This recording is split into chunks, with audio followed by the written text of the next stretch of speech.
First problem based on the terminal velocity is, if the terminal speed of a sphere of gold whose density is 19.5 kg per meter cube is 0.2 meter per second in a viscous liquid having the density 1.5 kg per meter cube, find the terminal velocity of a sphere of silver whose density is 10.5 kg per meter cube of same size and same liquid. We know that terminal velocity is 2 by 9 rho minus sigma into a square into g divided by eta. Here rho is the density of the solid which is falling in a liquid. Sigma is the density of the liquid, A is the radius of the solid sphere, G is the acceleration due to gravity, and eta is the coefficient of viscosity of the fluid. Here in given problem, because both the ball of the gold and silver have same size, that means A is same in the both cases. Similarly, fluid is same, so eta is also same in these two cases, and acceleration due to gravity is constant. Therefore, we can say that terminal velocity is proportional to rho minus sigma. If we write terminal velocity for gold, it is proportional to rho, that is the density of gold is 19.5 minus density of the liquid is 1.5, and velocity of ball in the gold, that is the terminal velocity, is given by 0.2 meter per second, so we can write 0.2 is proportional to 19.5 minus 1.5, this is 18. This is the equation number 1. Similarly, terminal velocity of silver is proportional to, and density of the silver is 10.5 minus density of liquid is 1.5. This implies that terminal velocity of silver ball in the fluid is proportional to, and on subtracting we will have it is 9. This is the equation number 2. So we divide equation 2 by 1. We will have terminal velocity of silver divided by 0.2 equal to 9 by 18, and on cancelling it will be 1 by 2.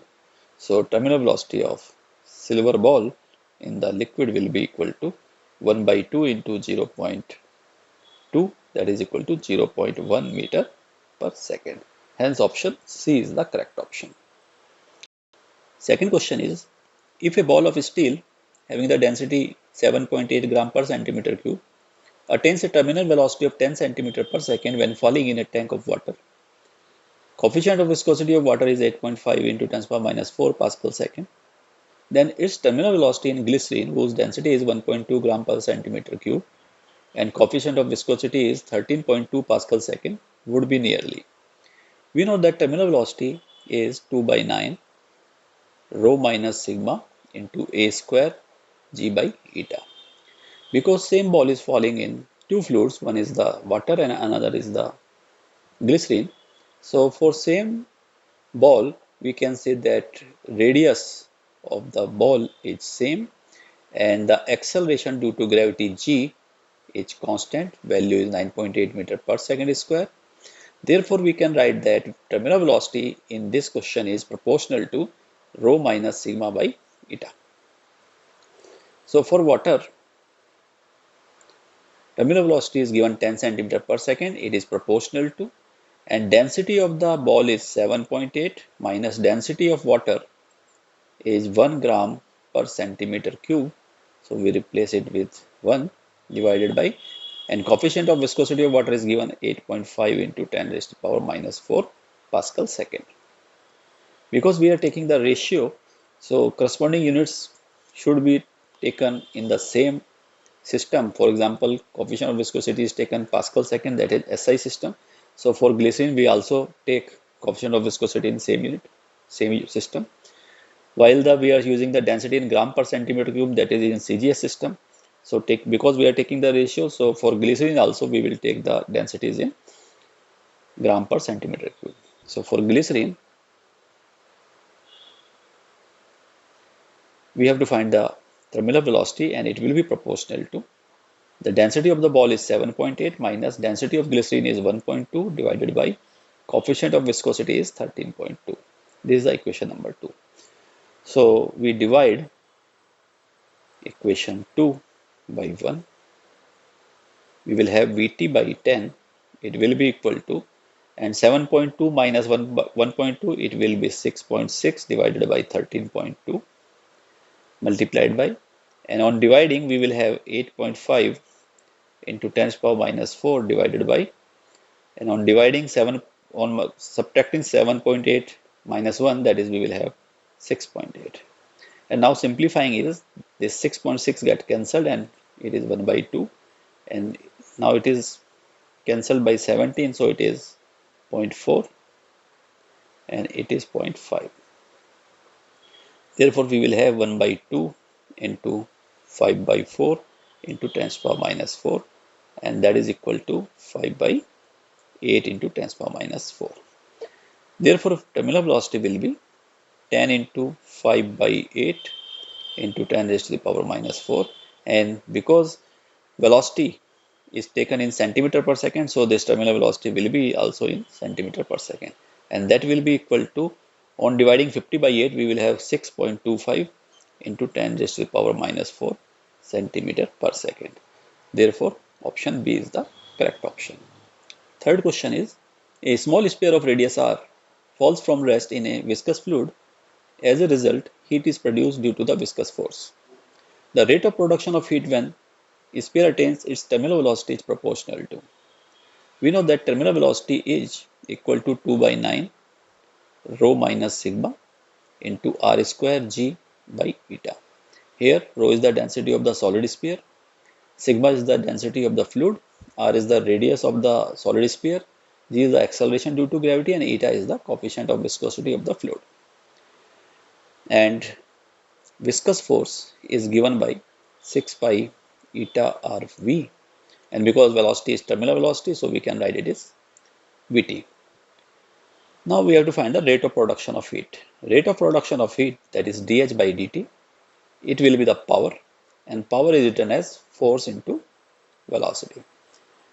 That means force, that is a viscous force, is given by 6 pi eta r Vt, and velocity is Vt. So we can write it as 6 pi eta r into Vt square. Substituting the value of Vt, that is the terminal velocity, it will be 2 by 9 into rho minus sigma r square g by eta whole square. And because we have to find the rate of production of heat in terms of the radius, so we can only keep the radius on right hand side. That means we can write dH by dt, which is equal to the power is proportional to, keeping other terms constant, we only keep radius on right hand side, this is r into r square raised to the power 2. So rate of production of heat is proportional to r raised to the power 5. Hence option C is the correct option. Next question is, a solid sphere of radius r acquires a terminal velocity v1 when falling due to gravity through a viscous fluid having the coefficient of viscosity eta. The sphere is broken into 27 identical solid spheres. If each of these spheres acquire a terminal velocity v2 when falling through the same fluid, the ratio v1 by v2 equals. We know that terminal velocity is 2 by 9 rho minus sigma into r square g by eta. Here, rho is the density of the solid sphere, sigma is the density of the fluid, r is the radius of the solid sphere, g is the acceleration due to gravity, and eta is the coefficient of viscosity of the fluid.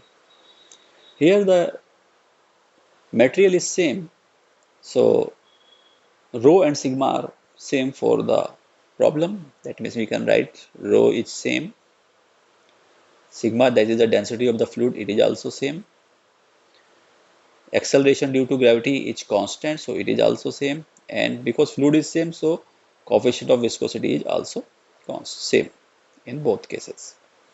Therefore, we can write that terminal velocity is proportional to r square in this problem. Therefore, first case, when the solid sphere have the radius capital R, the terminal velocity is v1 and it is proportional to r square. This is the equation number 1. Now the sphere is broken into, say, 27 identical solid sphere. Because we have taken the incompressible solid sphere, so their mass will be same, and so because incompressible, so density is same. That means V1 volume before the breaking will be equal to the volume after the breaking the sphere into the 27 parts. So this implies that 4 by 3 before breaking the radius is r, capital R, so it is 4 by 3 pi r cube. That will be equal to 27 into 4 by 3 pi. And now suppose a smaller sphere will have the radius small r, so it is 4 by 3 pi r cube. Or 4 by 3 pi get cancelled from both sides. So we can write a small r cube, which we have to find is r cube by 27 or r cube by 3 cube. Therefore, r will be equal to, taking the cube root of r cube by 3 cube, it will give r by 3. So in second case, when the solid sphere is broken in equal 27 parts, is solid spheres, so terminal velocity will be v2. This will be proportional to the radius of the smaller sphere, that is r by 3, and it is whole square. So it is equation number 2. Now we have to find the ratio of v1 by v2. So divide 1 by 2. We will have v1 by v2. This will be equal to r square divided by r by 3 whole square. Or we can write it as r square by r square into 3 square. R square and r square get cancelled and it is equal to 9. Hence option A is the correct option. Next question is, a spherical ball is dropped in a long column of viscous fluid. The speed v of the ball as a function of time may be best represented by. We know that when a ball is dropped in a viscous liquid, initially it starts with 0 speed and its speed increases, and ultimately this speed becomes constant when the weight of the body is balanced by the buoyant force and the viscous force, which is given by 6 pi eta rv. And this viscous force increases with increasing the speed. Hence we can say that when speed becomes constant, mg will be equal to buoyant force plus 6 pi eta r, and velocity is called the terminal velocity. Therefore, in the given graph, graph B represents in best way because initially velocity is 0, and as time increases, velocity also increases, and ultimately velocity becomes constant, called the terminal velocity. Hence option B is the correct option.